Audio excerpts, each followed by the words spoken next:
Hello everyone, the Kentucky Patriot here. Just want to bring you a quick video of maybe a little bit of tips or my thoughts or just some maybe over the years of experience when we see kind of crisis happen, things like this that where ammo shortage or whatever you want to call it. And if you've kept up with it and you've been a firearm owner or been a shooter or whatever in the last few years, you've seen it with 22 a few years back, you've seen it with 9mm.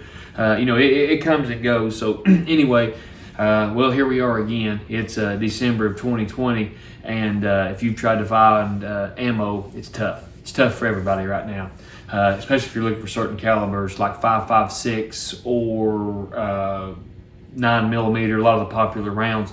But anyway, you can still find it. You just have to kind of just keep your eyes out and don't panic buy, rush buy. And what I mean by that is, if you've watched this channel, we told everybody kind of prepare, kind of watch over the years, kind of, I'm not saying you have to hoard everything up, but if you see a good price on some ammo, just kind of go ahead and buy it and keep it back.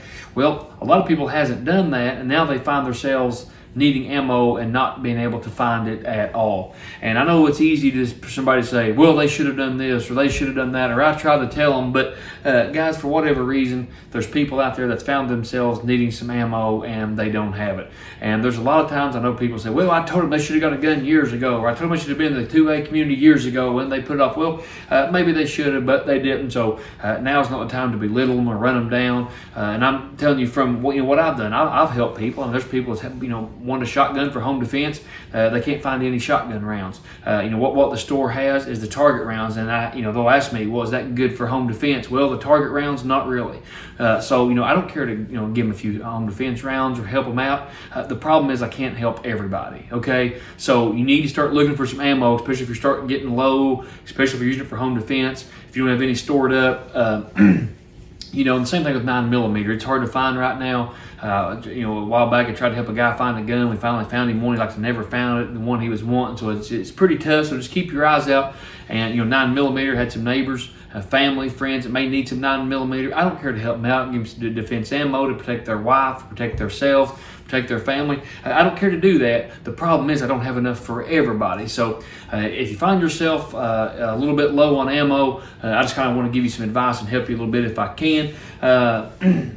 This exact box, this is your Winchester. It's 5.56, 62 grain, just your green tip ammo. My wife just looked this evening, I think it's the 15th of December, and this is on sale at cheaper than dirt for $399. And no, I'm not kidding you. This is a 200 round pack for $399. And that is ridiculous. And you do whatever you want. I believe in capitalism. I believe in a free market and free enterprise. But I'll tell you what I do, and I recommend everybody in the gun community do this. Pay attention to those people. Now, you have to understand supply and demand. This is economics and business. You have to understand supply and demand. So when your local gun shops hire for 9mm and 5.56 now than they were 2 years ago, you can't, I'm never doing business with them again. Don't be that guy. But what I am telling you is watch the people that are price gouging you. Watch the people that are blowing prices way out of proportion of what it should be, okay? Don't let people prey and take advantage of you during a crisis. And then, in my opinion, when things get better, if it ever does, then support them again. I'm not happy with that at all. But anyway, we were in Tennessee a couple weeks ago on vacation, and we love Pigeon Forge. We love Gatlinburg area. We go to the Bass Pro Shop, Smoky Mountain Knife Works.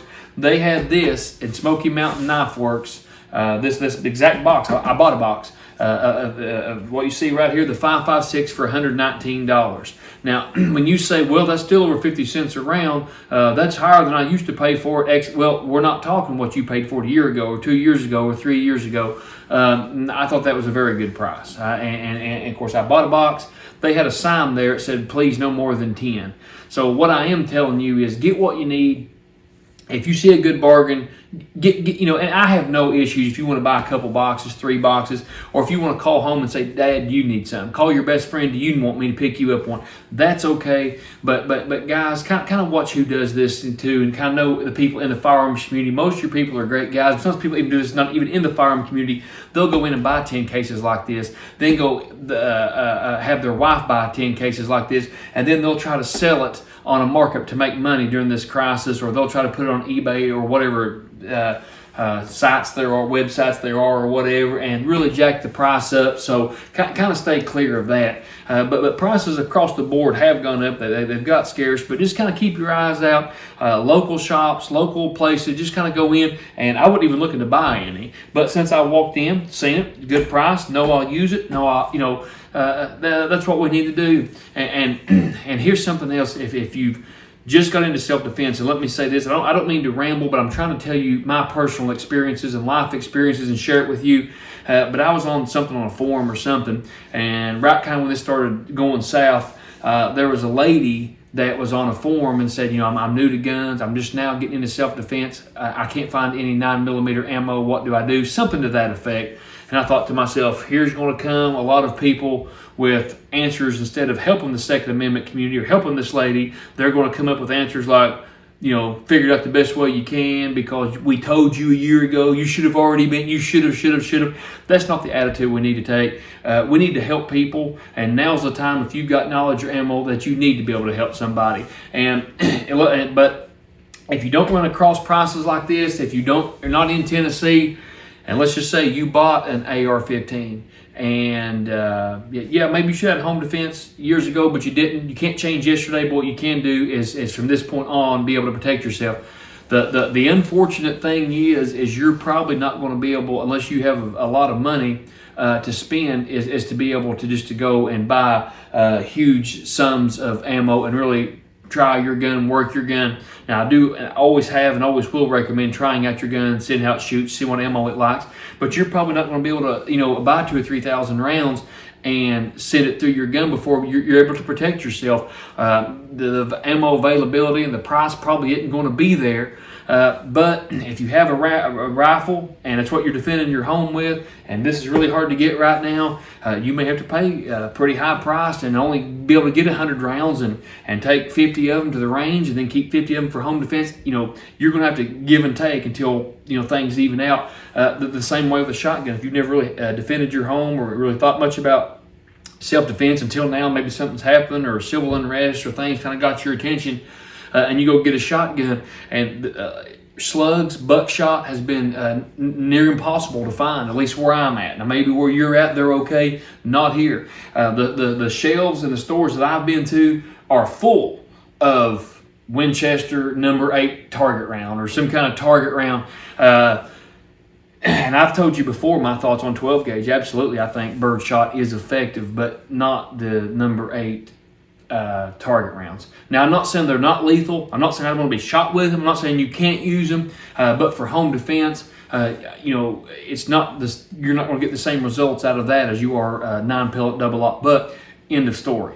Okay, but if that's all you've got, that's all you've got. But what I'm saying is, if you buy a shotgun, you want to defend your house, you want to defend your home with it, maybe talk to somebody, maybe talk to a friend, maybe talk to a firearm owner and just say, hey, do you have any rounds I can buy or I can borrow or I can use until I can find some? Maybe some number 5 high brass birdshot, maybe some number 4 buck, or maybe a slug or something to be able to defend your home. And guys, us being I told you so or I'm right or whatever isn't going to help people. And really, as the Second Amendment community, I'd like to see us be able to help those. And if somebody didn't agree with us 5 years ago, maybe they really wasn't a big gun person, but now they see the importance of the Second Amendment, we got to welcome those people aboard. Hey, because here is my ultimate goal. It's not for me to perch up here on my pedestal and say I'm right.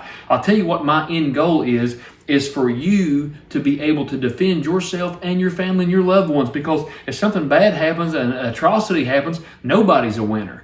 And but if a single mom if somebody who never really cared about the Second Amendment one way or another now sees the need and then purchases a firearm and is able to use it, and then something bad does happen and they're able to defend themselves and the ones they love in a home invasion situation or concealed carry, that's what it's all about. At the end of the day, it's about keeping you and your loved ones safe. And Jocko Willink, if you don't know who that is, make sure you check him out. He's a former Navy SEAL. He trains in all these martial arts. He's a great fighter. He's a great warrior. Most of all, he's a great American. Just a great guy. I listen to his podcast. I really follow him a lot, and he's ridiculous on the ground. He's a good stand-up fighter. He's got a black belt, I think, in several martial arts. So the guy's a legit fighter. But I've heard somebody ask him, about self-defense, and he said, if you really want to defend yourself, if you're serious about defending yourself, he said, get a gun. There is no substitute. Then after that, he started talking about his martial arts skills, and that's the way I feel about it. If you're really serious about defending your home, your family, your friends, there's nothing that takes the place of the Second Amendment of a gun. For home defense, you know how I feel. I'm not saying that you can't defend yourself with a handgun, with a handgun caliber, but for home defense, I'm a big proponent of a rifle or a shotgun, or if you do want to use a handgun, something that's a big bore revolver or something, because and that's the only reason I don't carry one every day is because I can't conceal it. If my life depends on it, I can tell you, I want a shotgun with a 1-ounce slug going 1,600 feet a second. It's exactly what I want. I want an AR with 30 rounds. That's what I want to defend myself, but I can't carry that, so I do settle for a handgun. But when I mentioned this before, but when you live in most jurisdictions, you can defend yourself, the Castle Doctrine, inside your home, and you're not limited to a handgun. You can actually have something with a lot of rounds, a lot of capability, a lot of firepower, and that's what I recommend. And even if you do have some problems with your shoulder, your small frames, you're getting older, there's ARs and a lot of options with very little recoil that you're still able to defend yourself, and there is still ammo available out there. So just talk to your friends, but don't be so panicked in buying that you make terrible choices. Like, don't say, I just went and got this gun, my wife got me my first AR for Christmas, and there's no ammo, so I'm just going to just get on here cheaper than dirt and spend $400 on 200 rounds. Don't do that. I'm telling you, it's out there. Like I said, if you have to spend a little more and buy less rounds at a local gun store or something, go ahead and do that until you can run across a deal like this for now or something. But like I said, if you see something like this, tell your friends about it. Tell your neighbors about it. Tell the gun community that you're friends with. Say, hey man, I was XYZ the other day and they had, or like I said, when you're at the store, call them up. Say, hey man, I'm here. Just want you to know they've got this. I've had my friends do that. There's a buddy of mine. He called me. This was probably a couple years ago, and he was down in Louisville. And he said, you need 9mm rounds. I said, no, I appreciate it. He said, well, and he gave me his big box, and it was really cheap. I said, really? He said, yeah. I said, well, in that case, yeah, get me some. So he got me a case or two. But that's what I'm saying. Let your buddies know, let your friends know, and kind of ask before you get taken advantage of, because I don't want to see anybody go to somebody like cheaper than dirt. And usually, me, I try not to badmouth anybody on here, but when somebody's asking $400, that's ridiculous. I'm sorry. I understand, like I said, supply and demand. I understand stuff's higher, right now across the board, but when they're gouging people and inflating the prices like that, they're not your friends. They're not supportive to your 2A. All they're doing is leeching off you during this trying time when they should be trying to help you. And I'm sure there's other companies that do that. If you've known other companies do that, leave it in the description below. I think it's good to praise companies. I think it's good to let people know what you like, what good experiences you have. But I think it's also just as important to let them know the negatives. Even though the negatives aren't as popular, I think it's very important with customer service. Anytime you have a terrible customer service and you got a YouTube channel and somebody really does you dirty, let people know. I think customer service is important. The truth. I want to know the truth when I buy a product. When I watch a YouTube video, I want somebody to tell me the truth, even if it's not what I want to hear. Even if I've loved or really wanted to buy this certain gun, I want to know it, and I do my best to be honest with you, whether it's a round, whether it's a firearm. And sometimes we have bias that we like a little bit, but I try my best to be as honest with everything I can, whether it's those products I tested, with some of those scopes or whatever it is. And I'm as honest with you as I can. This stuff's out there, okay? So don't get taken you know, I can't remember the name of it. We learned it in school, but it's something, I think it was Latin, but it's buyer beware. It won't come to me, but anyway, buyer beware. So just be careful. Go to somebody you trust, and just because they're a police officer, just because they're a military man, just because they work at a gun store, doesn't mean they always have your best interest in mind. So make sure, those are all good places to start, but still, even in the police force or whatever, they can be some bad eggs. So make sure you get your information from good people that you trust. Ask around. Don't be afraid to ask. If you have any questions, you're welcome to leave me. I'll answer to the best of my ability. Leave any other comments you have, some experiences you have. Would you do me a favor? I'm kind of getting semi-close to the 10,000 subscriber mark, and I would really like to get over the 10,000. In my last several videos, my views have been very, very minimal, and I'd like to get to the range and do stuff. It's just hard to put the time and the effort if I don't get very many views. So I'm getting a couple hundred views. It's hard to spend my whole day out, especially this time of year when it's cold. I don't care to, but I'd really like to get over that 10,000 subscriber mark. So would you please like, share, and subscribe? Leave your comments. Let me know any videos you'd like to see, things you'd like to see us test, shoot, our comments. We appreciate you. As always, keep it family friendly. Check us out on Facebook. May God bless you. The Kentucky Patriot, signing off.